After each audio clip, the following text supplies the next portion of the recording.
Hello friend, Amjad Khan Facebook পেজে আপনাদের সবাইকে জানাই স্বাগত। আজকে শুভ নববর্ষ এবং শুভ নববর্ষের প্রত্যেককে জানাই শুভেচ্ছা, আন্তরিক প্রীতি, শুভেচ্ছা ও ভালোবাসা। আজকে আমরা সংকল্প করি যে আগামী দিন আমাদের জীবনের প্রতিটি ক্ষণ যেন আমাদের জন্য একটা নতুন সুযোগ এনে দেয়। আমরা যেন নিজেদেরকে সেরকম মধ্যম পর্যায়ে নিয়ে যেতে পারি, যার সাহায্যে আমরা আমাদের জীবনযাত্রার পথকে সহজ, সরল এবং সুগম করে তুলতে পারি। আজকের দিনে আমরা সবাই এই সংকল্প নেব যে আগামী দিন আমি আমার কেরিয়ারের সেই ভিতটা স্থাপন করতে পারি, যার ফলে যেন আমি আগামীতে আমার এই আমার এই যে সমস্ত দিক থেকে যে স্ট্রাগল বা আমার সার্বিক যে আকাঙ্ক্ষা, ইচ্ছা, যেন আগামীতে আমার একটা সরকারি চাকরি, এটার জন্য ইচ্ছাটা আমার পূরণ হয়ে ওঠে। বিগত সেশনে করে আসা ভুল, সেখান থেকে নিয়ে আসা শিক্ষা, অতীতে যে সমস্ত স্মৃতি রয়েছে সেগুলোকে স্মরণ করে একদম গুছিয়ে একটা জায়গায় রেখে দেওয়া এবং যে ভুল ভ্রান্তি হয়েছে তার থেকে শিক্ষা নিয়ে নতুনভাবে আমরা আরও সংযত হয়ে উঠি এবং আগামীতে যাতে সেই ভুলের আবার রিপিট না হয় এবং আগামীতে একটা সুন্দর পরিকল্পনা সহকারে এমনভাবে এগোই যাতে আজকের দিনে আমরা সেই প্রেক্ষাপটের সূচনা করতে পারি, আগামীতে আমাদের সফলতারটা প্রতীক হয়ে ওঠে। চলুন আজকের যে সেশন রয়েছে সেটা সম্পর্কে আমরা একটু ডিটেলসে আপনাদেরকে আলোচনা করে দিই। যে আজকের সেশনে আমরা যেটা আলোচনা করব সেটা হচ্ছে গ্রুপ সি গ্রুপ ডির ইন্টারভিউ। যে গ্রুপ সি গ্রুপ ডির ইন্টারভিউ আপনারা দেখেছেন যে এখন ফেসবুকে, হোয়াটসঅ্যাপে, ইউটিউবে নানান দিক থেকে আসছে, পেড ব্যাচ নাও, এই করো, হাই করো, আর এসো ইন্টারভিউ দাও। 700, কেউ 800, কেউ 1000, কেউ 1200, কেউ 1500, যে যেমন করে পাচ্ছে টাকা দিচ্ছে। আমি প্রথমেই বলি, ইন্টারভিউর জন্য টাকা পয়সা দিয়ে খরচ করা বা ইন্টারভিউর জন্য টাকা পয়সা খরচ করে ব্যাচ নেওয়া মানে তুমি শুধুমাত্র পয়সাটা নষ্ট করে দিচ্ছ, আর অন্য কিছু না। এখন বহু প্ল্যাটফর্ম রয়েছে, বহু জায়গা রয়েছে যেখানে তোমার ফ্রিতে মক ইন্টারভিউ কন্ডাক্ট করিয়ে দিচ্ছে। তুমি সেই জায়গাগুলোতে যদি যাও, তুমি সেখানে গিয়ে যদি নিজের এবিলিটি দেখাও, তো তুমি যে গাইডটা পাবে, তুমি পেড বেসে টাকা দিয়ে যেখানে পড়বে তুমি সমতুল্য গাইড সেখানেও পাবে।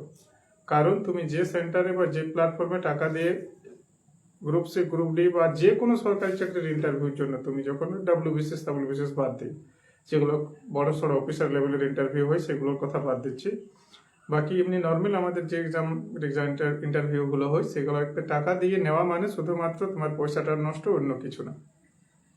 কারণ হচ্ছে যে যারা ইন্টারভিউ নেই তারা জানে যে তারা তোমার সঙ্গে যে আলোচনা করবে, যে কথোপকথন করবে, তুমি যে একটা অ্যাবিলিটি বিল্ড আপ করবে, তোমার মধ্যে যে একটা কনফিডেন্স আসবে, তুমি যদি ফ্রিতে কোনো জায়গায় ইন্টারভিউ দাও তবুও তোমার সেখানে ওই কনফিডেন্সটাই আসবে। দ্বিতীয়ত, তুমি টাকা দিয়ে যে ইন্টারভিউ দিচ্ছ, যেখানে তোমাকে যে নোটস দিচ্ছে, তোমাকে যে গাইড করে দিচ্ছে, তুমি যে সেখানে পরীক্ষার হলে গিয়ে কমন পাবে এটার কোনো কিন্তু গ্যারেন্টি নেই। প্রথমত কনসেপ্ট ক্লিয়ার করতে হবে যে ইন্টারভিউ মানে কি। ইন্টারভিউ জিনিসটা সম্পর্কে প্রথমে আমাদেরকে কনসেপ্টটাই ক্লিয়ার করতে হবে যে ইন্টারভিউ জিনিসটা কি। অনেকের মনে আমাদের ভুল ধারণা আছে যে ইন্টারভিউ কি। অনেকে বলে যে ইন্টারভিউটা একটা আবার পরীক্ষা। ইন্টারভিউ মানে পরীক্ষা নয়, প্রথম গল্প, ঠিক আছে? ইন্টারভিউ মানে পরীক্ষা নয়, ইন্টারভিউ হচ্ছে একটা কথোপকথন। ইন্টারভিউ হচ্ছে কথোপকথন। আমি যে একজন ইন্টারভিউ প্রার্থী, আমার পরীক্ষাটা আমি প্রমাণ করে দিয়েছি। যখন আমার রিটেন ছিল তখনই আমি এবিলিটি দেখিয়ে দিয়েছি যে আমার মধ্যে ক্ষমতা আছে কিনা, আমার মধ্যে জ্ঞান আছে কিনা, আমার জ্ঞানের পরিধির যে টেস্ট সেটা হয়ে গেছে। কখন হয়েছে ওটা? আমার রিটেন এক্সাম যখন দিয়েছি সেই তখন হয়ে গেছে। তাহলে আমার জ্ঞানের যে টেস্ট ছিল সেটা আমি অলরেডি পার করে এসেছি। কোথায়? যখন আমি রিটেন এক্সাম দিয়েছি সেখানে আমি আমার এবিলিটি দেখিয়েছি বলে আজকে আমি এসেছি কোথায়? ইন্টারভিউতে। তাহলে ইন্টারভিউতে তোমার জ্ঞানের টেস্ট হয় না কখনো, যে তুমি কতটা নলেজেবল, এটা এখানে দেখা হয় না। এখানে দেখা হয় কোন জিনিসটা? তোমার স্মার্টনেসটা, তোমার কথা বলার টেকনিকটা, তোমার বডি ল্যাঙ্গুয়েজটা, তোমার প্রেজেন্স অফ মাইন্ড, এবং তুমি কতটা তাড়াতাড়ি কনফিডেন্স, মানে কতটা তুমি কনফিডেন্ট থাকছো বা কত তাড়াতাড়ি তুমি নিজেদের কনফিডেন্স লেস হয়ে যাচ্ছ, এই জিনিসটা দেওয়া হয়। ইন্টারভিউ না বলে তুমি এটাকে বলো পার্সোনালিটি টেস্ট। পার্সোনালিটি টেস্ট মানে কি? তোমার শুধু পার্সোনালিটিটা লক্ষ্য করা হয় ইন্টারভিউ হলে। ইন্টারভিউ ফেজটা এমন একটা জায়গা, এখানে তুমি না উত্তর দিতে পেরেও নাম্বার পাবে। এটা বিরাট একটা ইন্টারেস্টিং জায়গা। এখানে যদি তুমি কোনো প্রশ্নের উত্তর নাও দিতে পারো তবুও তুমি নাম্বার পাও। যেমন রিটেন কোশ্চেনে তুমি ধরো 100টা প্রশ্ন অ্যাটেন্ড করেছো, তুমি 50টা অ্যাটেন্ড করেছো, তার জন্য তোমার নাম্বার পাওয়া যাবে, কাটছিট হবে, যা হবে হবে। ইন্টারভিউ এমন একটা জায়গা যেখানে তুমি একটাও প্রশ্নের উত্তর দিতে পারবে না, অথচ তুমি ভালো নাম্বার পেয়ে যাবে। তুমি প্রশ্নের উত্তর দিচ্ছ কতগুলা, এখানে ডাজ নট ম্যাটার, ওটা কোনো মাইন্ডে রাখে না। এখানে ম্যাটার করে যে তোমার পার্সোনালিটি টেস্ট, মানে তুমি পার্সোনালিটিটা কেমন সেই হলের ভিতরে উপস্থাপিত করেছো তার উপর। তুমি যদি উত্তর একটাও দিতে না পেরেছো, কিন্তু তুমি সেই প্রেসারটাকে যদি সুন্দরভাবে হ্যান্ডেল করে নিয়েছো, তুমি সেখান থেকে ভালো নাম্বার পেয়ে বেরিয়ে আসবে। ইন্টারভিউ মানে যে তোমাকে হলে ঢুকে উত্তর দিতেই হবে তার এটা মানে না। তুমি হলে ঢুকে উত্তর নাও দিতে পারো, আমি তোমাকে কি কোশ্চেন জিজ্ঞেস করবো তুমি কি করে জানবে, তাই না? তার মানে আমি তোমাকে কোনো একটা কোশ্চেন জিজ্ঞেস করলাম, তুমি পারলে না, তো আমি তোমাকে জাজ করলাম, তুমি অ্যান্সার ওইখান থেকে নাম্বার কম পাবে না, এটা নয় বিষয়টা, এটা না। ইন্টারভিউতে কোশ্চেন অ্যান্সার পাওয়ার জন্য নাম্বার দেওয়া হয় না।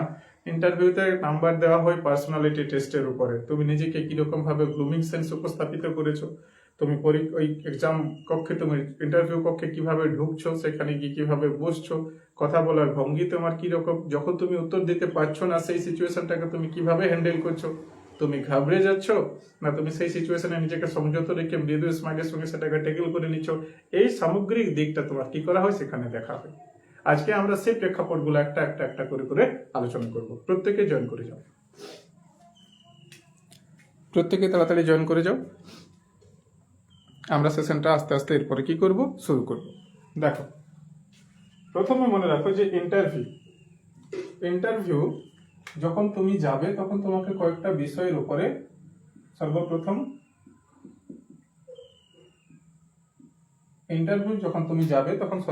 তোমাকে কয়েকটা বিষয় সম্পর্কে মাথায় রাখতে হবে যে ইন্টারভিউতে কি হয়, ইন্টারভিউ যাওয়ার পূর্বে তোমাকে কেমন ভাবে উপস্থাপন হতে হবে, ইন্টারভিউ হলের ভিতরে তোমাকে কি করতে হবে না করতে হবে, A to Z। রিসেন্টে 2-3টে এক্সামের ইন্টারভিউ আমি দিয়ে এসেছি, সেই কারণে তার যে পূর্ব অভিজ্ঞতা আছে তার থেকে তোমাদের সামনে আমি এই বিষয়টা তুলে ধরছি। ওকে, আমি আবার প্রথমে বলবো যে ইন্টারভিউ মানে এটা কোনো পরীক্ষা নয়। আবার বলছি, ইন্টারভিউ মানে কোনো পরীক্ষা নয়, এটা হলো কথোপকথন বা বার্তালাপ। কার সাথে? এজ এ ক্যান্ডিডেট হিসেবে আমার যে সমস্ত ইন্টারভিউ গাইডাররা থাকবে তাদের সাথে, বা ইন্টারভিউ হলে যে সমস্ত এক্সামিনাররা থাকবে, যারা আমার সঙ্গে কথোপকথন করার জন্য একটা টেবিল সাজিয়ে বসে থাকবে, যারা আমার এই পার্সোনাল টেবিলিটি টেস্ট নেবে, তাদের সাথে আমার একটা বার্তালাপ করা, এটা হচ্ছে ইন্টারভিউ। ইন্টারভিউ মানে হচ্ছে কনভারসেশন বা কথোপকথন। এখানে প্রশ্ন পারা না পারার জন্য তোমার নম্বরের উপরে কোনো ডিপেন্ড করে যায় আসে না। এখানে তোমার অঙ্গি ভঙ্গি, ব্যবহার, আচার আচরণ, কথা বলা আর সিচুয়েশন হ্যান্ডেল করা, এই এবিলিটির উপরে কি হয় না তোমার নাম্বার যায় আসে বা নাম্বার ম্যাটার করে। প্রথমত ইন্টারভিউ সম্পর্কে কি কি জিনিস রাখতে হবে সেটা দেখো। প্রথমত হচ্ছে ইন্টারভিউর জন্য তোমার প্রস্তুতির পরিবেশ। ঠিক আছে, প্রস্তুতির পরিবেশ, ঠিক আছে, প্রস্তুতির পরিবেশ সম্পর্কে তোমাকে প্রথমত ধ্যান রাখতে হবে। প্রস্তুতির পরিবেশ মানে কি না, এই যে ইন্টারভিউ হলে যখন তুমি যাবে, তো ইন্টারভিউ হলে যেতে গেলে কি হয়, মেল অথবা ফিমেল, এখন ট্রান্সজেন্ডারও দেখা যাচ্ছে, আমি মেল ফিমেলটাকে বিশেষ করে ধরছি। তো মেল আর ফিমেল ক্যান্ডিডেট হতে গেলে কয়েকটা বিষয়ের উপরে তোমাকে এখানে ধ্যান দিতে হবে। ধরো তুমি মেল ফিমেল হয়েছো, মেল ফিমেল ক্যান্ডিডেট, তো তুমি কয়েকটা বিষয়ের উপরে এখানে ধ্যান দেবে। তুমি যদি মেল ক্যান্ডিডেট হও বা তুমি যদি ফিমেল ক্যান্ডিডেট হও, এই বিষয়গুলো একটু তুমি ভালো করে ধ্যান দেবে। ঠিক আছে, প্রথম কি না, মেল ক্যান্ডিডেট হতে গেলে সর্বপ্রথম, মানে মেল হোক বা ফিমেল হোক, তোমাকে পুরুলিয়ার ভাষায় একটা কথা আছে যে সর্বপ্রথম হতে হবে দর্শনধারী, তারপরে গুণ বিচারী। তার মানে তোমাকে দর্শনধারী হতে হবে আগে, তারপরে তোমার গুণ বিচার হবে। অর্থাৎ তুমি যখন ইন্টারভিউ হলে যাবে তখন সর্বপ্রথম তোমাকে কি করতে হবে, নম্র ভদ্র সেজে পরীক্ষার হলে যেতে হবে বা ইন্টারভিউ কেন্দ্রে যেতে হবে। কিরকম হয়ে? নম্র ভদ্র হয়ে। প্রথমত হেয়ার কাট। হেয়ার কাটটা একটা সাধারণ ক্যান্ডিডেট যেমন থাকে, একটা সাধারণ মানুষের যেমন চুলের কাটিং থাকে, যেমন অফিস আদালত কোর্ট কাছারিতে গেলে তুমি যে সমস্ত অফিসার কর্মচারীদের দেখতে পাও, সেই রকম যেন তোমার কি থাকে, হেয়ার স্টাইল থাকে। যখন তুমি ইন্টারভিউ হলে যাচ্ছ তখন তুমি একজন অ্যাসপিরেন্ট না, তুমি ওই অফিসারই একজন, ওটা ভেবেই তোমাকে সেখানে যেতে হবে। যখন তুমি ইন্টারভিউ দিতে যাচ্ছ তার মানে তুমি গ্রুপ সি বা গ্রুপ ডি যখন ইন্টারভিউ দিচ্ছ তখন তুমি ভাবো না যে তুমি সেখানের একটা ক্যান্ডিডেট, তোমাকে মাইন্ডে প্রিপেয়ার হতে হবে যে তুমি গ্রুপ সি বা গ্রুপ ডি তে চাকরি করো এমন একজন ব্যক্তি। তাহলে গ্রুপ সি বা গ্রুপ ডি তে চাকরি করা একজন ব্যক্তির চুলের ডিজাইন কেমন হবে, সর্বপ্রথম তোমাকে তার দিকে ধ্যান রাখতে হবে। তার পোশাক আশাক কেমন হবে সেদিকে ধ্যান রাখতে হবে। তার বলার ভঙ্গি কেমন হবে সেদিকে ধ্যান রাখতে হবে। তাহলে যদি তুমি ছেলে ক্যান্ডিডেট হও, তাহলে যখন তুমি চুল কাটবে তখন তোমার চুল সাধারণত স্বাভাবিক যেমন আমরা ডিজাইন কাটি, ফর্মাল হেয়ার কাট, সেভাবে কাটতে হবে। যেমন আমাদের দেখো চুলের যে হেয়ার কাটটা আছে, এটা কি আছে, সাধারণ বা ফর্মাল হেয়ার কাট। এইভাবে তুমি চুলের হেয়ার কাট রাখতে পারো, যেন চুল বেশি বড় না থাকে, খুব বেশি যেন ছোট না হয়ে যায়। এখন আবার যেমন জাম্বাটি কাটিং চুলের ডিজাইন বার হয়ে গেছে, এইখান থেকে চুল থাকছে, এগুলো একদম সব উড়ে যাচ্ছে, একদম পুরা হিরো। ওই ডিজাইন যেন কাটিং না হয়, বা এইখান থেকে এইদিকে চুল দেখবে একটাও নেই, আর এই দিক থেকে এক ঝাঁক এইখানে চুল আছে, আর তুমি ইন্টারভিউ চলে গেছো দিতে, এইরকম করে চুলকে এইদিকে দিয়ে নিয়ে ইন্টারভিউ দিতে, হ্যাঁ স্যার বলুন, এরপরে কোয়েশ্চেন করুন, what is name, my name is কেরোডেম, এই ধরনের জন্য না হয়ে যায়। চুলের ডিজাইন থাকবে একদম সিম্পল। সাধারণত তুমি যেখানে যে নাপিতদের কাছে আছে, তুমি গিয়ে বলবে যে আমার ইন্টারভিউ আছে, ইন্টারভিউর আমাকে হেয়ার কাট দাও। ইন্টারভিউর হেয়ার কাট দিতে গেলে দেখবে তারা খুব সুন্দর করে তোমাকে কেটে দেবে, মেশিন এড়িয়ে যাওয়ার চেষ্টা করবে। যখন তুমি হেয়ার কাটটা করবে তখন মেশিনটা এড়িয়ে যাওয়ার চেষ্টা করবে, যে মেশিনে না কেটে কাঁচিতে করে কেটে দাও, কারণ মেশিতে একটু গন্ডগোল হয়ে গেলেই চুলের হেয়ার কাটও গন্ডগোল হয়ে যাবে। তখন দেখবে ফর্মাল থেকে করতে গিয়ে তোমার দেখবে ফ্যাশন হয়ে যাবে। তো ফর্মাল যেন ফ্যাশন না হয়ে যায় সেই দিকে নজর রাখবে সবাই, ঠিক আছে? ফর্মাল যেন ফ্যাশন না হয়ে যায়। তাহলে ছেলেদের ক্ষেত্রে সর্বপ্রথম 1 নম্বর পয়েন্ট কি হবে? Hair style.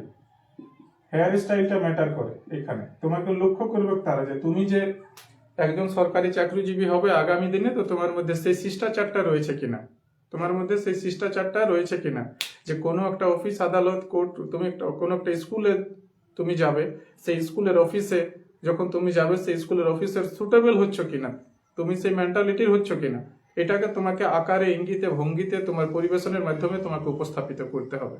তাহলে সর্বপ্রথম তোমাকে নজর রাখতে হবে কোথায়? না তোমার হেয়ার স্টাইল।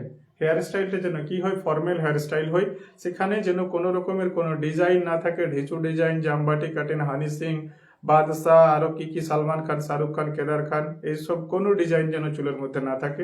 সিম্পল একটা স্টুডেন্টের যে হেয়ার কাট হয় সেই হেয়ার কাট তোমাকে করতে হবে। ফার্স্ট গল্প। সেকেন্ড গল্প, 2 নাম্বার, পরনে। পরনে কি করতে হবে? না হালকা রঙের একটা জামা, নীল জামা হতে পারে, সাদা জামা হতে পারে, হালকা বেগুনি জামা হতে পারে। এই 3টা কালারকে আমি ফেভার করব, যে হয় নীল রঙের জামা পরবে, সাদা রঙের জামা পরবে, বা একদম হালকা বেগুনি রঙের জামা, ঠিক আছে, একদম লাইট পিঙ্ক, এই জামা, এই 3টা জামাই আমি ফেভার করবো, যে 3টা রঙের যে কোনো একটা জামা পরবে। নিচের প্যান্টটা যেন ব্ল্যাক হয়, ঠিক আছে?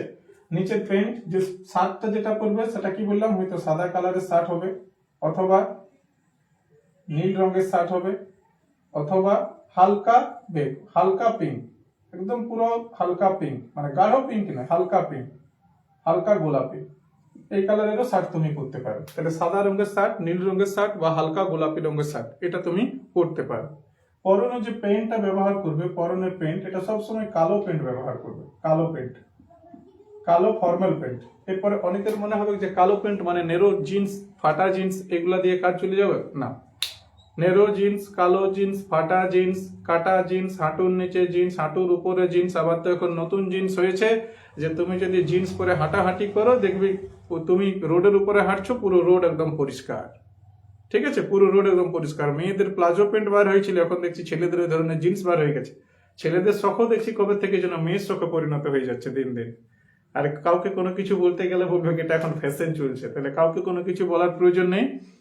কিন্তু তুমি যখন একজন ইন্টারভিউ প্রার্থী হবে, তখন তোমাকে এই ফ্যাশন করা চলবে না, তোমাকে সাধারণ ড্রেস পরতে হবে। সাধারণ ড্রেস, যেমন আমরা স্কুলে যেতাম যখন, তখন কেমন স্কুল ইউনিফর্ম পরতাম, ব্লু প্যান্ট, সাদা শার্ট, ঠিক আছে? তো পরীক্ষার হলে যখন ইন্টারভিউ দিতে যাবে, ব্লু প্যান্টটাকে এড়িয়ে যাওয়ার চেষ্টা করবে, কালো প্যান্ট পরবে, ঠিক আছে, কালো প্যান্ট পরবে। আর সাদা, নীল আর হালকা গোলাপি যে কোনো কালারের, তুমি এক কালারের একটা শার্ট নেবে। এরপরে এইগুলা কেমন হওয়া উচিত? রেডিমেড হওয়া উচিত না সেলাই করা হওয়া উচিত? চেষ্টা করবে সেলাই করা হওয়া উচিত। যদি তুমি সেলাই করা জোগাড় করে নিতে পারো, তাহলে তোমার জন্য এটা বেশি প্রফিটেবল। সেলাই যদি তুমি করাও, তাহলে তুমি তোমার গায়ের যে মাপ আছে, সেই মাপ অনুযায়ী তুমি সেগুলোকে মানে ঠিকঠাক তোমার বডির মধ্যে সেটা ফিট হবে। একটা সেলাই করা কাপড় আমাদের শরীরে কেমন ফিট হয়, আর ওটা যখন পরে নিয়ে আমরা বার হই তখন দেখতে খুব সুন্দর লাগে। কিন্তু যদি আমরা রেডিমেড কিনে নিয়ে আসি, সেটা কতই দামি হোক না কেন, রেডিমেড আমাদের শরীরে ফিট হতে বসতে ওটা একটু না একটু অড টাইপের লাগবেই দেখতে। তাহলে আমি চেষ্টা করবো যে রেডিমেড জিনিসটাকে এড়িয়ে যাওয়ার চেষ্টা করবে সবাই। আর কি করবে না, সেলাই করা যদি পারো তো বানিয়ে নেবে, এটা আমি প্রেফার করব। কারণ আমরা যখন ইন্টারভিউ দিয়েছিলাম, আমরাও কি করেছি না, সেলাই করা ড্রেস পরেছি, আমরা রেডিমেড ড্রেস নিইনি। আমরাও রেডিমেড ড্রেস পেয়েছিলাম দোকানে গিয়ে, এমনও পেয়েছিলাম যে আমাদের বডিতে হয়তো ফিট হয়ে গেছে, বডির মাপের হয়ে গেছে, কিন্তু আমরা সেটাকে রিজেক্ট করেছি। আমরা তখন কি করেছি, রিজেক্ট করে নিয়ে আমরা পিস কাপড় নিয়ে এসেছি, পিস কাপড় নিয়ে এসে সেলাই করেছি, সেলাই করার পরে সেটাকে পরেছি। কেন পরেছি না, সেটা আমাদের গায়ের মাছা হয়েছে। আমরা আমাদের শরীরের হাইট, আমাদের শরীরের ওয়েট, যেমন আমাদের শরীরের যে মাপঝোঁক, সেই মাপঝোঁকের মধ্যে এসেছে। যখন পরেছি তখন দেখতে সেটা একটা ভালো দিক উঠেছে। তাহলে তোমরাও কি করবে, আমি তোমাদেরকে বলবো যে সবসময় চেষ্টা করবে পিস কাপড় নিয়ে এসে সেটাকে সেলাই করে প্যান্ট শার্ট বানানো। রং দুটো বলে দিলাম, যে কালো পেন্ট হবে, আর সাদা, নীল বা হালকা বেগুনি যে কোনো কালারের মধ্যে তুমি একটা শার্ট করে নিতে পারো।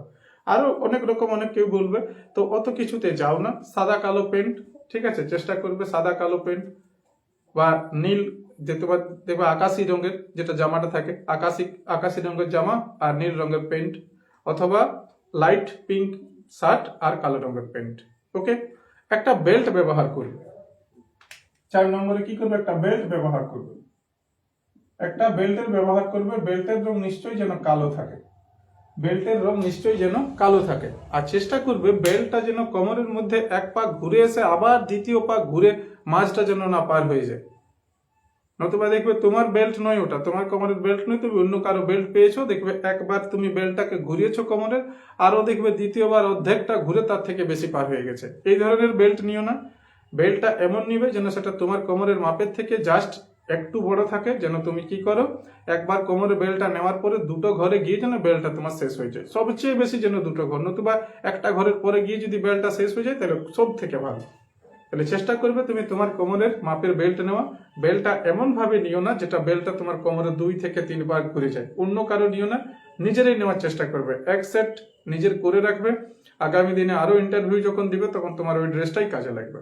ওকে, তারপরে কি আছে, জুতা। জুতা সবসময় কি হবে, ফর্মাল শু হবে। জুতোটা সবসময় কি হবে, ফর্মাল শু হবে। জুতোটা সবসময় হবে ফর্মাল শু। ফর্মাল শু মানে কোনটা, যে আমাদের কাছে 2 ধরনের শু থাকে। একটা হচ্ছে স্পোর্টস শু, যেটা পরে আমরা ছোটাছুটি করি।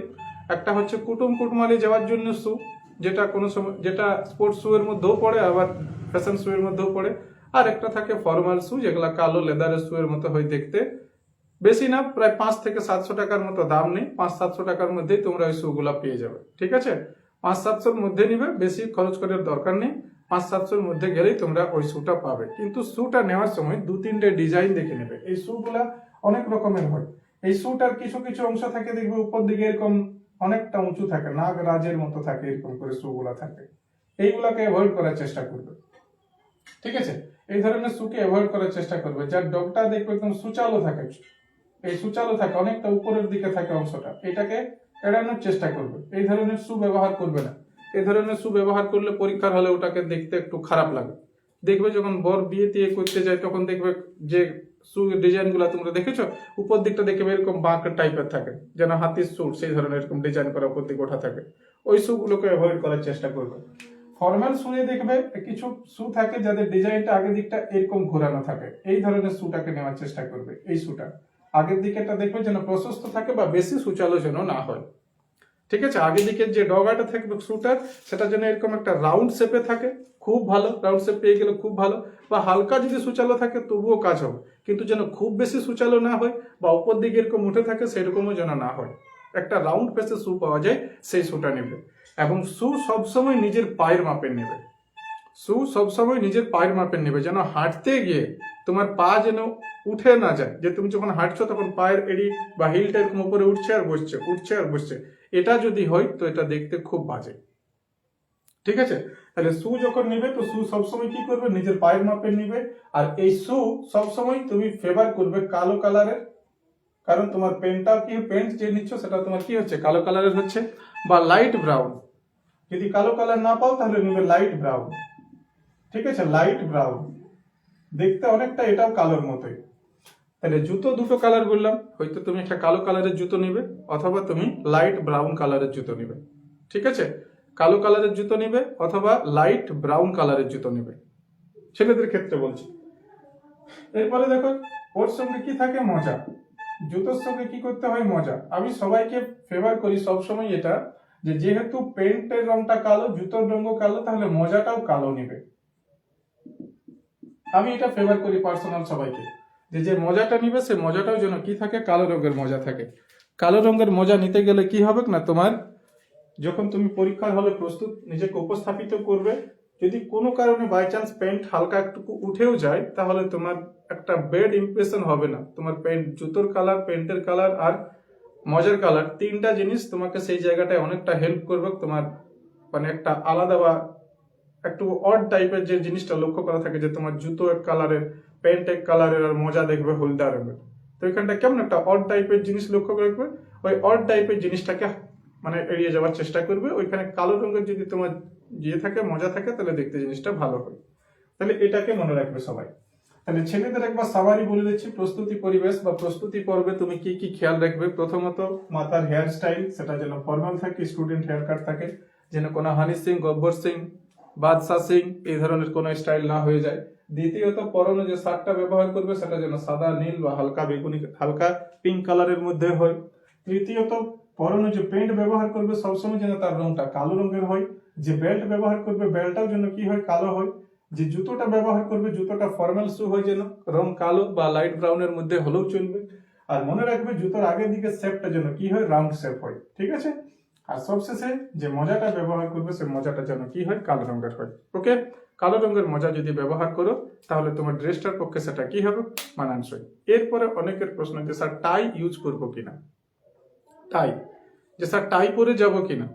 তো দেখো, গ্রুপ সি গ্রুপ ডির ইন্টারভিউ দিচ্ছ, এখানে টাইটা না পরাই ভালো।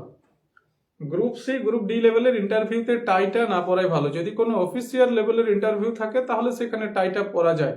যেমন তুমি WBCS এর এক্সাম দিচ্ছ, হয়তো তুমি গ্রুপ বি পোস্টের কোনো একটা এক্সাম দিচ্ছ, বা তুমি গিয়ে কোনো ইউপিএসসির এক্সাম দিচ্ছ, গ্রুপ এ বি এই লেভেলের এক্সাম দিচ্ছ, তাহলে সেই ক্ষেত্রে টাইটা পরা গেলেও চলে। আমরা বেশিরভাগ ক্ষেত্রে দেখেছি যে ওয়েস্ট বেঙ্গল পুলিশের সাব ইন্সপেক্টর পদে যে সমস্ত ছেলেমেয়েরা ইন্টারভিউ দিয়েছে তারা বিনা টাই ইন্টারভিউ দিয়েছে। তাহলে গ্রুপ সি গ্রুপ ডি পোস্টের জন্য আমি মনে করবো টাইটা না পরাই ভালো, ঠিক আছে। তাহলে ছেলেদের ক্ষেত্রে বলবো যে যেটা আছে টাই নিয়ে একটা কনসেপ্ট, যে স্যার টাইটা পরবো কিনা, এটাকে এড়িয়ে যাওয়ার চেষ্টা করবে, টাই না পরাই ভালো হলো। সদ্য আমি একটা কোচিং সেন্টারের একটা ভিডিও দেখছি, সেদিন ফেসবুকে হঠাৎ এসে গেছে আমার প্রোফাইলে। একটা কোচিং সেন্টার ভিডিও ইন্টারভিউ নিচ্ছে, একটা ফিমেল ক্যান্ডিডেট এসে ইন্টারভিউ দিচ্ছে, তার বুকে ওড়না নেই, ঠিক আছে। Group C group D interview post করছে কোচিং সেন্টারটা, একটা ফিমেল ক্যান্ডিডেট এসে ইন্টারভিউ দিচ্ছে অথচ তার বুকে ওড়না নেই। এইটুকু ন্যূনতম নোটিশটা তারা স্টুডেন্টটাকে প্রথমত শেখায়নি, যে তুমি ইন্টারভিউ যখন দিতে এসো অন ক্যামেরা ভিডিও রেকর্ড করছো, তোমার মধ্যে ওইটুকু মানে হুঁশ থাকা উচিত যে আমার যে ক্যান্ডিডেটটা আমার কাছে ইন্টারভিউ দিতে আসছে সে যদি না জানে আমাকে তাকে জানানো উচিত যে তুমি যখন ইন্টারভিউ হলে আসবে তোমার ফেসটা রেকর্ড হচ্ছে, আমরা রেকর্ড হচ্ছি, তোমার কথোপকথন রেকর্ড হচ্ছে, তো তুমি সেখানে উইথ ওড়না আসবে, ওড়না তুমি বুকের মধ্যে নিয়ে আসবে। কারণ যখন তুমি কোনো একটা সরকারি প্রতিষ্ঠানে ডিউটিতে যাবে তখন নিশ্চয়ই তুমি এই জিনিসগুলোকে ম্যাটার করবে যে তুমি তোমার মধ্যে সেই শিষ্টাচারটা লক্ষ্য করা যায় কিনা। অনেকের মনে এখন প্রশ্ন হতে পারে যে না আমরা তো স্বাধীন, আমরা বুকে ওড়না নিব কেন, হেই করবো হাই করবো, এগুলা হয়তো কথার বলার মধ্যে অনেকটা শোনা যায় বা কথা বলাতে অনেক ভালো লাগে, কিন্তু যখন তুমি কোনো একটা প্রতিষ্ঠানের দায়িত্বে চলে আসবে, যখন তুমি কোনো একটা জায়গায় কাজ করবে, তখন তোমার মধ্যে একটা শিষ্টাচার অটোমেটিক জন্ম নিবে। তখন তুমি কত ফ্যাশন হোক থাকুক না তোমার মধ্যে, যখন তুমি ডিউটিতে যাবে তখন অটোমেটিক তোমার পোশাকের মধ্যে ওড়নাটা চলে আসবে। তাহলে ইন্টারভিউ হলে সেই শিষ্টাচারটা তোমার মধ্যে লক্ষ্য করবে। ফিমেল ক্যান্ডিডেটদের ক্ষেত্রে বলছি বিশেষ করে, যে যখন তুমি যে সেন্টারে এক্সাম দিতে যাবে, মক দাও কোনো কিছু দাও, যখন তুমি ইন্টারভিউ হলে প্রবেশ করবে তখন তোমার মধ্যে যেন, যদি সালোয়ার স্যুট তুমি পরে ইন্টারভিউ দাও তাহলে তোমার মধ্যে যেন বুকে ওড়না থাকে, এটা মাস্ট এন্ড ম্যান্ডেটরি হচ্ছে। যে কোচিং সেন্টারে তুমি ইন্টারভিউ দিচ্ছে তারা হয়তো জানে কি জানে না, আমার জানা নেই।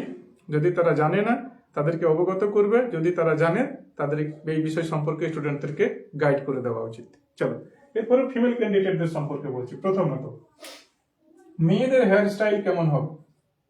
মেয়েদের তো হাজারটা হেয়ার স্টাইল, তাহলে কি সব রকম হেয়ার স্টাইল করে যাওয়া যাবে? আমি সব থেকে সোজা হেয়ার স্টাইল বলবো যে চুলগুলোকে টেনে নিয়ে বেঁধে আর একটা ক্লিপ বা কোনো কিছু লাগিয়ে নেওয়া, যেটা সাধারণত হয় না। একদিকে চুল বেঁধে একদিকে চুল খুলে নিয়ে যাওয়া, না এই দিকে দুটি চুল সামনের দিকে রেখে পেছন দিকে কিছু চুল রাখা, না চুলকে এইভাবে এই দিকে নিয়ে আসা, মাঝে একটা হালকা সিথা করে, যেমন তোমরা বাড়িতে চুল বাঁধো নর্মাল, সেরকম নর্মাল একটা মাথা বাঁধা স্টাইল করে, বা সাইডে যদি কেউ সেথা কাটো তাহলে সাইডে সেথা কেটে, যেমন তোমরা পেছনে চুলকে নর্মাল বাঁধো সেরকম বেঁধে একটা হালকা ক্লিপ লাগিয়ে চুলকে রাখাই ভালো। না বেশি পপ করা দরকার, না বেশি সামনের দিকে এই দিকে সে বেঁধে কিছুগুলো এরকম করে ছেড়ে রাখে, ওটারও কোনো দরকার নেই। সবগুলাকে টেনে সেই দিন 15 মিনিটের জন্য বেঁধে নেওয়া, ঠিক আছে? ইন্টারভিউ তো হবে 2 মিনিট বা 3 মিনিট, তার থেকে বেশি হবে না। তাহলে সেই 2-3 মিনিট একটুকু নিজেকে ভালো করে সংযত রাখা। ওকে, তাহলে মেয়েদের হেয়ার স্টাইল বলবো না বেশি, অত বেশি না ভূমিকা স্টাইল, না রচনা স্টাইল, না কাজল স্টাইল, না অন্য কোনো হেয়ার স্টাইল, কোনো দরকার নাই। সাধারণত মা যখন আমাদেরকে স্কুলে পাঠায় তখন যেমন হেয়ার স্টাইল মাথা বেঁধে দেয়, ঠিক সেইভাবে মাথা বেঁধবে আর ইন্টারভিউ হলে যাবে। মেয়েদের পরনের পোশাকে কি হবে না, হালকা কালারের সেলভার স্যুট পরতে পারো, হালকা কালারের পরবে সেলভার স্যুট, ঠিক আছে? হালকা কালারের সেলভার স্যুট পরবে, যে যখন তুমি ইন্টারভিউ হলে যাবে তুমি যে সেলভার স্যুটটা পরবে যেন হালকা কালারের সেলভার স্যুট থাকে। আর মাস্ট ওড়না, ওড়না তোমাকে মাস্ট রাখতে হবে, ঠিক আছে? ওড়না মাস্ট রাখতে হবে। তুমি যদি সালোয়ার স্যুট পরেছো আর তোমার যদি ওড়না থাকে না, তুমি যদি ইন্টারভিউ হলে ঢুকেছো, তাহলে তোমার ওখানে একদম একটা ব্যাড ইমপ্রেশন তৈরি হয়ে যাবে। তাহলে বলবো যে এই ক্যান্ডিডেটটার ন্যূনতম জ্ঞানটুকু নেই, যে কোনো একটা সরকারি প্রতিষ্ঠানে কাজ করতে গেলে আমাকে সর্বপ্রথম ড্রেস কোডটা আমার কি হওয়া উচিত, সেই ড্রেস কোডটা সম্পর্কে ওর কোনো ধারণা নেই। তাহলে আপকামিং দিনে সেই প্রতিষ্ঠান কিভাবে চালাবে বা প্রতিষ্ঠানের দায়িত্ব কিভাবে নেবে, তাহলে এই ধরনের নানান প্রশ্ন উঠবে। তাহলে সেই জন্য বলছি যে তুমি যদি সালোয়ার স্যুট পরো তাহলে তোমার সঙ্গে ওড়না মাস্ট লাগবে। এরপরে শাড়ি, যদি কেউ শাড়ি পরো তো হালকা কালারের শাড়ি পরতে পারো, ঠিক আছে? হালকা কালারের শাড়ি পরতে পারো, হালকা কালারের শাড়ি পরতে পারো। শাড়ি যদি পরবে হালকা কালার পরবে, অত বেশি রংচঙা শাড়ি পরে লাভ নাই। আর শাড়িটা যখন পার্টটা নিবে তো বুকের এইভাবে বুকের মধ্যে পার্টটা নিবে, ঠিক আছে? শাড়িটাকে যখন পার্টটা নিবে তখন বুকের এইভাবে গলা থেকে এই পাশ পর্যন্ত পার্টটা টেনে নিয়ে আসবে। ওই এখন যেমন নিত্য নতুন অঙ্গি ভঙ্গিতে শাড়ি পরছে সেরকম ধরনের শাড়ি পরার দরকার নেই। আমরা যখন কোনো প্রতিষ্ঠানে যাই বা যখন স্কুলের কোনো সাংস্কৃতিক প্রোগ্রামে যখন পার্টিসিপেট করি তখন কেমন ভাবে শাড়ি পরি সেই ডিজাইনের শাড়ি পরতে হবে। একদম শাড়ির আঁচলটা যেন পুরো এইভাবে যেন চৌড়া টাইপের আমাদের থাকে। শাড়ির আঁচলটাকে সরু করার দরকার নেই, এখানে বুকের কাছে শাড়ির আঁচলটা সরু করে লাভ নাই। বুকের কাছে শাড়ির আঁচলটা যেন চৌড়া থাকে, সেই চৌড়া ভাবে শাড়িটাকে আমাদেরকে কি করতে হবে, কি বুকের এক পাশ থেকে ও পাশে টানতে হবে বা নিয়ে যেতে হবে। তারপরে ভালো করে পিন করে নেবে শাড়িগুলোকে, যেন সেই শাড়ির কুঁচটা বলো, আঁচলের এইখানে যে পার্টটা বলো, সেটা যেন কি হয় কিছু সময় পরে নষ্ট না হয়ে যায়। সেই কারণে ভালো করে পিন আপ করে নেবে। পিন আপ এত সুন্দর করে করবে যেন শাড়িটা খুব সুন্দর থাকে দেখতে পিন আপের জন্য, এবং যেন তোমার কোনো ক্ষতি না হয়। তাহলে শাড়ি পরলে কি করবে, পিন আপ করবে ভালো করে, শাড়ির পটি ভালো করে করবে। আর যদি সালোয়ার স্যুট পরো তাহলে ওড়না মাস্ট লাগবে। ওকে, এরপরে শাড়ির সঙ্গে থাকতে গেলে ব্লাউজ, এমন কালারের শাড়ি ব্লাউজ পরার চেষ্টা করবে যেন দুটোর মধ্যে একটা সামঞ্জস্য থাকে, ঠিক আছে? এমন কালারের শাড়ি ব্লাউজ পরতে চেষ্টা করবে যেন দুটোর মধ্যে সামঞ্জস্য থাকে, যেন দুটোর মধ্যে অসামঞ্জস্য না হয়ে যায় বা দেখতে তোমাকে যেন অড না লাগে। এরপর পরনে কি পরবে, পায়ে তুমি কি করতে পারো, জুতো পরতে পারো, যে পাম্প শু গুলো থাকে সে পাম্প শু গুলো পরতে পারো। জুতো মেয়েদের ক্ষেত্রে, মেয়েদেরও ইন্টারভিউ জুতো আছে সেটা পরতে পারো, অথবা তুমি চটিও পরতে পারো, ঠিক আছে? ইন্টারভিউ চটিও পাওয়া যায়, যদি তুমি বলো তো ইন্টারভিউ দেখবে চটি পাওয়া যায়। মেয়েদের খুব সুন্দর চামড়ার চটি থাকে যেগুলো পরে মেয়েরা ইন্টারভিউ দেয়। বা তুমি হাফ জুতি টাইপের এখন যে এগুলো পাওয়া যাচ্ছে জুতিগুলো হাফ জুতি, ওগুলো ইন্টারভিউর জন্য স্পেশাল করে বানানো হয়েছে, সেই হাফ জুতি টাইপেরও পরতে পারো। বা হালকা হিলের তুমি শু পরতে পারো, হালকা হিল যেন বেশি হিল না থাকে, একটু হালকা হিল থাকবে সেরকম শু পরতে পারো। বা পেন্সিল হিল একদমই না, পেন্সিল হিলের জুতো পরে একদমই কোনো মহিলা ক্যান্ডিডেট ইন্টারভিউ হলে যাবে না। পেন্সিল হিল একদম অ্যাভয়েড করার চেষ্টা করবে। হালকা হিল দিয়ে তুমি শু পরতে পারো, অথবা এখন যে নতুন ডিজাইনের হাফ জুতি বার হয়েছে সেগুলো পরতে পারো। বা তুমি নর্মাল যে জুতি থাকে সেগুলো পুরো ইন্টারভিউ যদি তুমি দিতে যাও কোনো অসুবিধা নেই, তবে চেষ্টা করবে জুতির কালারটা যেন তোমার স্যুটের সঙ্গে একটু ম্যাচ হয়। তুমি যে সালোয়ার স্যুট পরেছো সেই স্যুট, অথবা তুমি যে শাড়ি পরেছো সেই শাড়ির সঙ্গে যেন তুমি যে চটিটা পরছো তার কালারটা একটু যেন ম্যাচ হয়, তাহলে দেখতে ওটা আরো ইউনিক লাগে। এরপর নাকে যদি কোনো গয়না থাকে, কানে যদি কোনো গয়না থাকে, হাতে যদি কোনো গয়না থাকে, কি পরে যেতে পারি, সাধারণ ডিজাইনের পরতে পারো, নাকেরও পরতে পারো, কানেরও পরতে পারো, হাতেও তুমি পরতে পারো, তবে একদম সাধারণ ডিজাইনের। যদি বিবাহিত ক্যান্ডিডেট হয় তাহলে বিবাহিত ক্যান্ডিডেটের যে মাস্ট ম্যান্ডেটরি যে সমস্ত জিনিস থাকে, যেমন পলা থাকে, শাখা থাকে, লোহা থাকে, যেগুলো থাকে সেগুলো থাকবে একটা হাতে। অপর হাতে তুমি একটা ঘড়ি পরে নিতে পারো, ঠিক আছে? একটা তুমি ঘড়ি রেখে নিলে সঙ্গে। দ্বিতীয়ত কি হতে পারে, গলায় কোনো চেন, বিবাহিত হতে গেলে হয়তো গলায় মঙ্গলসূত্র থাকে, তাহলে রেখে নিতে পারো। অবিবাহিত ক্যান্ডিডেটদের ক্ষেত্রে আমি মনে করি যদি তোমার প্রয়োজন নেই তাহলে এগুলো পরে কি লাভ, কিছু না, নাকের যদি থাকে কেউ পরতে পারো, সোনার উপর যদি কারো কোনো কিছু থাকে। তবে ইন্টারভিউ হলে যখন তুমি প্রবেশ করবে তখন তো তুমি সেখানে এটা দেখাতে চাইছো যে তোমার একটা সরকারি চাকরির প্রয়োজন রয়েছে। তাহলে আমরা আর এত কিছু সেখানে দেখিয়ে কি দরকার নিজেদেরকে বেশি শো আপ করার।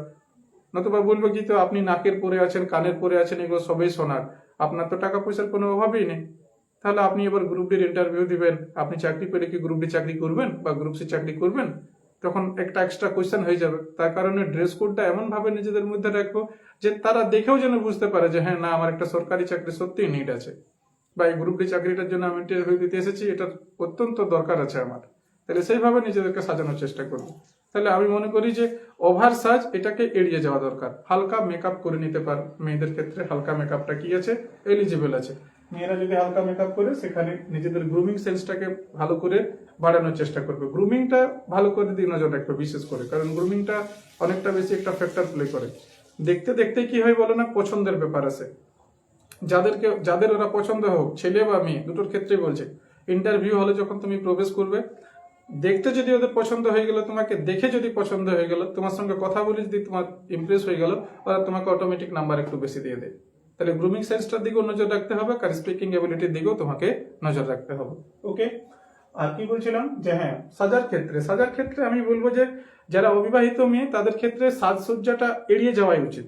তবু যদি হালকার মধ্যে তুমি বলো যে স্যার আমি কোনো পরে যেতে চাই, তাহলে তুমি হালকা একদম সিম্পল ডিজাইনের কানের নাকের যেগুলো থাকে সেগুলো তুমি পরতে পারো। তবে আমি পার্সোনালি রিকোয়েস্ট করব যে যেহেতু তুমি ইন্টারভিউ দিতে যাচ্ছ, সেখানে তুমি জিনিসগুলো যদি এড়িয়ে যেতে পারো তোমার পক্ষে আরো ভালো হয়।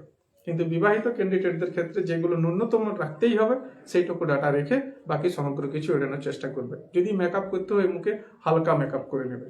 ওকে, না বেশি ফেসিয়াল করানোর দরকার আছে, না বেশি আইব্রো শেভ করার দরকার আছে, না কোনো কিছু অতিরিক্ত কোনো কিছু দরকার নেই। হালকা সমগ্র কিছু করে নিলেই যথেষ্ট। চলো আর কোনো কিছু। এরপর দেখো মেয়েদের ক্ষেত্রে আরেকটা জিনিস, যারা যারা এক্সাম দিতে যাবে, ঠিক আছে, মেয়েদের ক্ষেত্রে এই জিনিসটা বিশেষ করে হয় যে এক্সাম দিতে যাওয়ার আগে তারা একটু কথা বলে নেবে বা একটু জল টল খেয়ে নেবে। কারণ ছেলেদের আওয়াজ মোটামুটি ঠিকঠাক এমনিতে বার হয়ে জোরে, কিন্তু মেয়েদের আওয়াজ বেরোতে অনেক সময় কি হয়, প্রবলেম হয়। মেয়েদের আওয়াজটা বেরোতে অনেক সময় প্রবলেম হয়, তারা হয়তো ঘাবড়ে যায়, আওয়াজ এত সহজে বেরোয় না, গলা বসে যায়, সেই সময় এই টাইপের কিছু একটা আওয়াজ হয়। এই ধরনের জন্য কোনো ডিস্টারবেন্স না হয় সেই কারণে তোমরা চেষ্টা করবে সবাই যে একটু জল টল খেয়ে নিয়ে যাওয়া। এরপরে হাতে ঘড়ি পরতে পারে কিনা, হ্যাঁ, হাতে ঘড়ি পরে নিতে পারো, ঠিক আছে, হাতে ঘড়ি পরে নিতে পারো, ঘড়ি এলিজিবল থাকে বা অ্যালাউ থাকে। এরপরে হাতে কোনো ব্রেসলেট পরা যাবে কি ইন্টারভিউ দিতে গেলে? অনেকে প্রশ্ন করতে পারে যে স্যার হাতে কোনো ব্রেসলেট পরে ইন্টারভিউ দিতে যাবো নাকি? না, হাতে কোনো ব্রেসলেট পরা যাবে না। এই ব্রেসলেট টাইপের জিনিসকে একদম কি করতে হবে, অ্যাভয়েড করতে হবে। ওকে, তাহলে এই ছিল আমাদের আজকে ইন্টারভিউ সেশনের ড্রেস কোড সম্পর্কে যাবতীয় তথ্য। যদি তুমি আপকামিং দিনে একজন গ্রুপ সি, গ্রুপ ডি বা যে কোনো সরকারি চাকরির পরীক্ষার একজন ইন্টারভিউ ক্যান্ডিডেট হয়ে থাকো, তাহলে তোমাকে এই ড্রেস কোডগুলো কি করতে হবে, মানতে হবে, বা এই ড্রেস কোডগুলো তোমার জন্য কি আছে, ম্যান্ডেটরি আছে। এইগুলো তুমি যদি না মানো, তাহলে তুমি যখন এক্সাম হলে বা ইন্টারভিউ হলে উপস্থাপন করবে নিজেকে, সেখানে তোমার মধ্যে ত্রুটি থাকবে, এবং তারপরে তো উপস্থাপনায় তোমার মধ্যে যদি ত্রুটি দেখা যায়, তাহলে তোমার অটোমেটিক একটা ব্যাড ইমপ্রেশন তৈরি হবে সেখানে। তাই যখন তুমি ইন্টারভিউ দিতে যাবে, সবসময় মনে রাখবে নিজেকে যে তুমি একজন ওই সংস্থারই অধীনস্থ কর্মচারী। ওই সংস্থার অধীনস্থ কর্মচারীদের ব্যবহার যেমন হওয়া উচিত, ঠিক ব্যবহার তেমন মধ্যে যেন তারা লক্ষ্য করে। তোমার মধ্যে সর্বপ্রথম শিষ্টাচার, নৈতিক গুণ এবং তোমার মধ্যে যেন একটা সাবলীল ও শালীনতা লক্ষ্য করা যায়। এইগুলো তোমার কখন লক্ষ্য করা যাবে? তোমার পোশাক আশাকে, তোমার হেয়ার স্টাইলে, তোমার কথা বলার ভঙ্গিতে, তোমার ঢোকার ভঙ্গিতে, বেরোনোর ভঙ্গিতে। তাহলে এই পুরো ইন্টারভিউ প্রসেসটা আমি একটা একটা পার্টে তোমাদেরকে কমপ্লিট করাবো। আজকে ড্রেস কোড নিয়ে বললাম, আগামী পর্বটা বলবো কিভাবে ঢুকবে, কিভাবে বেরোবে, কিভাবে কথোপকথন করবে, প্রশ্ন যদি পারো তো ভালো, প্রশ্ন না পারলে কিভাবে সেই সিচুয়েশনকে হ্যান্ডেল করবে, এটা পরবর্তী পার্টে নিয়ে আসবো। আজকের জন্য এতটাই। আগামী পার্টের জন্য সবাই পেজটিকে ফলো করে নেবে। সবাই ভালো থাকবে। Thank you.